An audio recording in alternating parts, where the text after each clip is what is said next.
Magandang araw mga kagunteng at may customer ulit tayo, di ba? Pero dati ko na naging customer yan at ngayon ko lang naulukan na magpakuha at maging model ko dito sa aking pagupitan. Noong nag-start ako na maggupit dito at nagtayo ako na pagupitan dito sa lugar na to at siya ay naging customer ko na at hindi na siya palipat-lipat kung saan-saan nagpapagupit.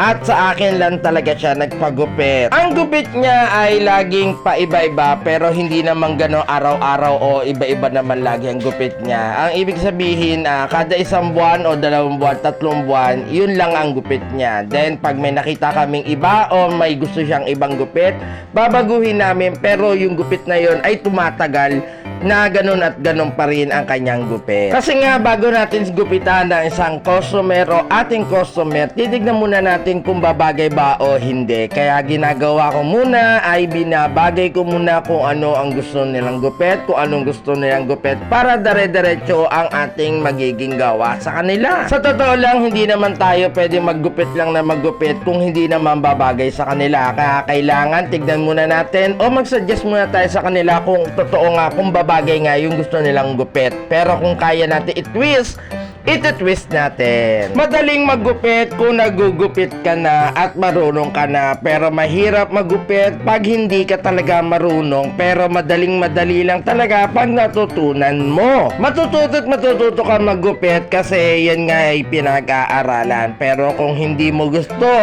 hindi mo matututunan.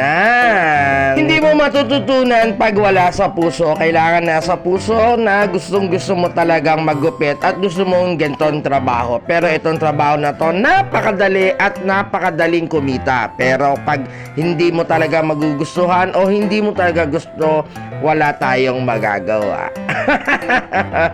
Sabi nga nila, mas madali daw ang ganitong trabaho kasi nasa loob ka lang at wala kang gagawin kung hindi gumupit at magreban o magkulay. Pero sabi nga kung marunong ka at kung talagang ganito ang gusto mong maging trabaho. Dito sa trabahong to, kailangan natin ay makikisama, sipag at tiyaga, at kailangan din natin ng pagmamahal. Pagmamahal sa trabaho at sipag kailangan dito, at hindi mo kailangan ng tatamad-tamad. Kasi kung tatamad-tamad ka, wala kang kikitain. Hindi naman kagaya ng iba, nga kung wala kang trabaho. Pero sabi nga nila, mas madali daw ang trabaho sa paggugupit. Hindi talaga ganong kadali ang maggupit. Kailangan pag-aralan mo muna at matutunan mo kung paano mo isa-segue o paano mo poproseso ang kanilang magiging itsura at kanilang mga buhok. Sabi nga nila ay pag hindi ka raw marunong o hindi ka magaling maggupit at hindi ka talaga nila babalikan. Pero sabi nga, kung marunong ka at magaling ka maggupit, hindi naman talaga ganon. Pero kasi nagugustuhan din ng mga customer kasi kaya sila pabalik-balik.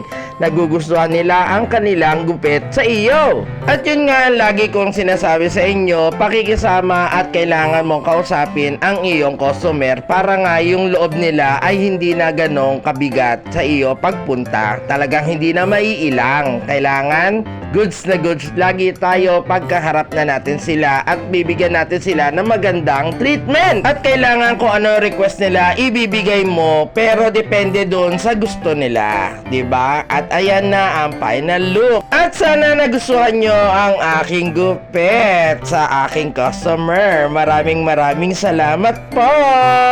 Bye-bye. Thank you.